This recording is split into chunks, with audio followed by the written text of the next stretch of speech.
বিশ্বাস করো, আমরা যখন কোনো সফলতা অর্জন করি, আমার বাবা বলে দেখতে হবে না ছেলেটা কার। আর যখন খারাপ কিছু করি, সব দুষ্কার মায়ের, তোমার জন্য তো ছেলেটাকে মানুষ করতে পারিনি। শাখা কর্তৃক আয়োজিত আজকের এই নবীন বরণ অনুষ্ঠানের সম্মানিত অতিথিবৃন্দ, প্রিয় শিক্ষার্থী বন্ধুরা, সবাইকে আমার অনেক অনেক শুভেচ্ছা। শুরুতে একটা বিষয় জেনে নি। আচ্ছা, এখানে ইন্টার ফার্স্ট ইয়ারে পড়ো কারা কারা? একটু হাত তোলো তো। ঠিক আছে, হাত নামাও। আচ্ছা, আমি কি জানি না এখানে যে সবাই ইন্টার ফার্স্ট ইয়ারের? কি মনে হয়? আমি জানি তোমরা সবাই ইন্টার ফার্স্ট ইয়ারের, তারপরেও একজন শিক্ষক যখন ক্লাস নিতে যায়, ওনার সব সময় টার্গেট থাকে স্টুডেন্টদের সাথে তার একটা ইন্টারঅ্যাকশন হবে, স্টুডেন্টরা তার কথায় রেসপন্স করবে। তো মনে হচ্ছিল অনেকক্ষণ যাবত কথায় শুধু মনোযোগ দিয়ে শুনছিলাম, কিন্তু বডি ল্যাঙ্গুয়েজ মুভ করছিল না। তো তোমাদেরকে অনেক অনেক শুভেচ্ছা। সাতক্ষীরা সরকারি কলেজের মতো দক্ষিণবঙ্গের অন্যতম একটা শ্রেষ্ঠ বিদ্যাপীঠে ভর্তি হওয়ার যোগ্যতা অর্জন করার জন্য, যদি পৃথিবীর সমস্ত ফুলের সুবাস দিয়ে, সমস্ত নদী ঝর্ণার কলতান দিয়ে, কুকিলের কুহুতান দিয়ে যদি তোমাদেরকে অভিনন্দন জানাতাম, তাও অভিনন্দন ভাটটা শেষ হতো না। তোমাদেরকে অভিনন্দন জানাই আমার হৃদয়ের সর্বোচ্চ ভালোবাসাটুকু দিয়ে। প্রিয় শিক্ষার্থী বন্ধুরা, ইন্টারের স্টুডেন্টদের কয়টা সেশন, অর্থাৎ কয়টা ইয়ার? দুটো ইয়ার, ফার্স্ট ইয়ার আর আরেকটা কি সেকেন্ড ইয়ার। ফার্স্ট ইয়ারের শিক্ষার্থীদের জন্য একটা কথা প্রচলিত আছে, সেটা হচ্ছে first year don't care, second year is rest year. কি বললাম? First year don't care, second year is rest year. এটা দেখবা যখন ফার্স্ট ইয়ারে ভর্তি হই, একটা কলেজ বিশ্ববিদ্যালয়ের প্রথম বর্ষের শিক্ষার্থী কিভাবে চেনা যায় জানো? দেখবা তারা ঘটা করে বন্ধুর বার্থডে সেলিব্রেশন করে, তারপর 1 ঘন্টার ক্লাস ব্রেক আছে, ফুটবল ক্রিকেট মাঠে নেমে যাবে। তো মোটামুটি ডেম কেয়ার আর কি। ফার্স্ট ইয়ারে চান্স পাই প্রথম বর্ষ, তারপর সরকারি কলেজে চান্স পেলে তো ভাবসাব আরো বেশি থাকে।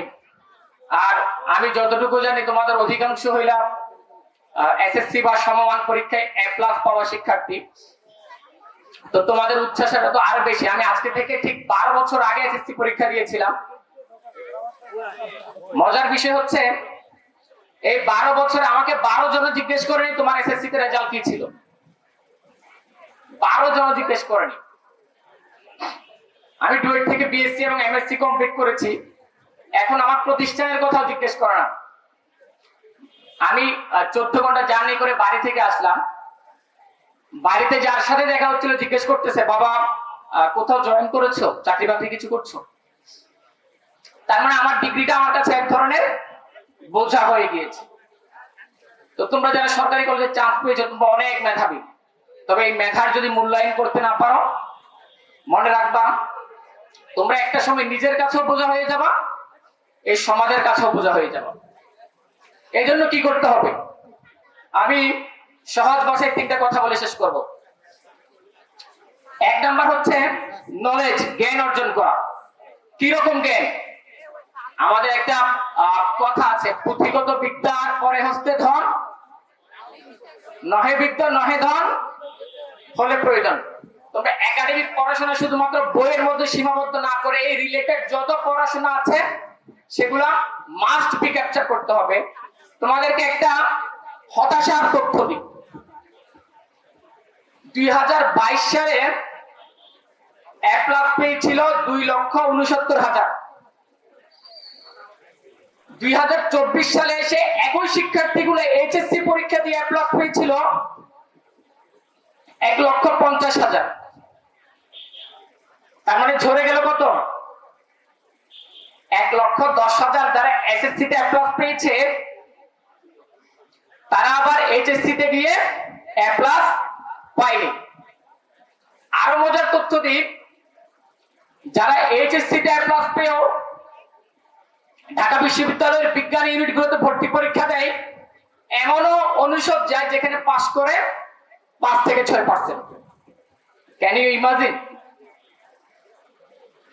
তুমি যখন এইচএসসি পরীক্ষা দিবা, তোমার প্রতিযোগিতা হবে বাংলাদেশের সমস্ত শিক্ষার্থীদের সাথে। এজন্য আত্মতৃপ্তিতে না ভুগে পড়াশোনার মাত্রাটা আরো বেশি বৃদ্ধি করতে হবে।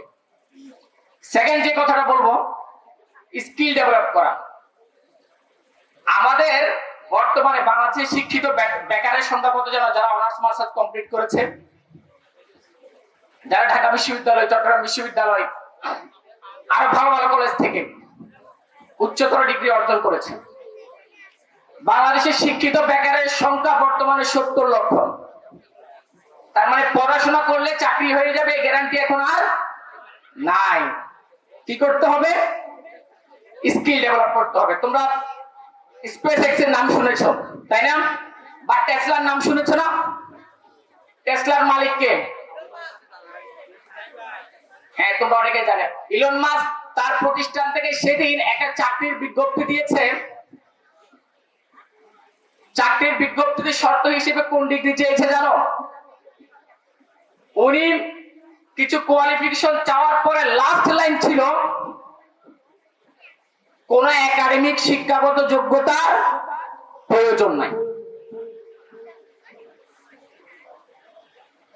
তার মানে উনি কি চাইছে? উনি চাইছে আমি একজন কম্পিউটার ইঞ্জিনিয়ার নিব। কম্পিউটার ইঞ্জিনিয়ার মানে এই নয় যে সে, আমার চাচা যদি বলে আমাকে একটা ফেসবুক অ্যাকাউন্ট খুলে দেন, একটা ফেসবুক অ্যাকাউন্ট খুলে দিবে বা ভিডিও এডিটিং করে দিবে।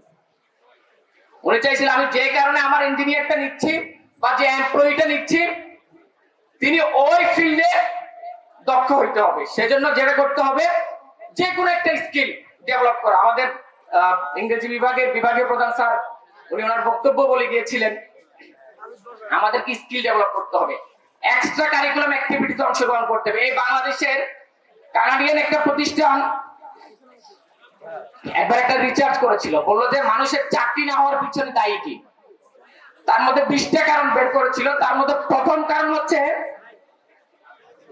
কমিউনিকেশন স্কিলের ঘাটতি। আমাদেরকে যদি বক্তব্যের মঞ্চে দাঁড় করিয়ে দেয়, আমাদের মুখ থেকে কথা বেরোয় না। যদিও সাতক্ষীরা কলেজের স্টুডেন্টরা অনেক ভালো কথা বলে, আমাদের একজন বোন এবং ভাই বক্তব্য দিয়েছিল, অনেক ভালো লেগেছে। এবং তোমাদের প্রত্যেকের ঘরে মিনিমাম একটা হলো ল্যাপটপ, অধিকাংশের ঘরে আছে। যে কোনো একটি স্কিল একটু শেখার চেষ্টা করো। এখন আমরা কি করি? ল্যাপটপ পাইলে ছেলেদের ক্ষেত্রে ফ্রি ফায়ার খেলো না কে কে? ঠিক আছে। আর এদিকে বিটিএস এর ফ্যান না কে কে? ফ্যান না কে কে বলছি? আচ্ছা আচ্ছা, ঠিক আছে। আমি অনেককে পেয়েছি। আমি যেহেতু টিচার, আমার একজন ছাত্রী এবার তোমাদের সাথে একাদশ শ্রেণীতে, তার বাসায় দাওয়াতে গিয়েছি। পুরো গোল্ডেন অ্যাপ্লসও পেয়েছে। ওর পুরো রুমে হইলো মানে বিটিএস এর যারা শিল্পী তাদের ছবি আর কি। তো তাকে জিজ্ঞেস করলাম ছবিগুলো কেন? বললো আমার একটা ড্রিম, আমি হায়ার স্টাডি করব। কোথায় হায়ার স্টাডি করব? Europe, America? না স্যার, দক্ষিণ কোরিয়া গিয়ে আমি হায়ার স্টাডি করব। কেন? জীবনে একবার হলো আমি বিটিএস এর সাথে দেখা করব। তো সেজন্য এই গুলোতে সময় বেশি ব্যয় না করে সময় ব্যয় করবো একটা স্কিল ডেভেলপমেন্ট জন্য। লাস্ট যে কথাটা বলে শেষ করবো, এই পৃথিবীর সবচেয়ে অসহায় মানুষটাকে জানো? কে সবচেয়ে অসহায় মানুষকে? এই পৃথিবীর সবচেয়ে অসহায় মানুষ হচ্ছে আমার ডান পাশে যারা বসে আছে, ঠিক আমাদের যে অনুষ্ঠানিক স্টেজের বাইরে যারা বসে আছে, কিছু অভিভাবক যারা আছে, আমাদের মায়েরা। বিশ্বাস করো, আমরা যখন কোনো সফলতা অর্জন করি, আমার বাবা বলেন দেখতে হবে না ছেলেটা কার। আর যখন খারাপ কিছু করি, সব দোষ কার? মায়ের। তোমার জন্য তো ছেলেটাকে মানুষ করতে পারি।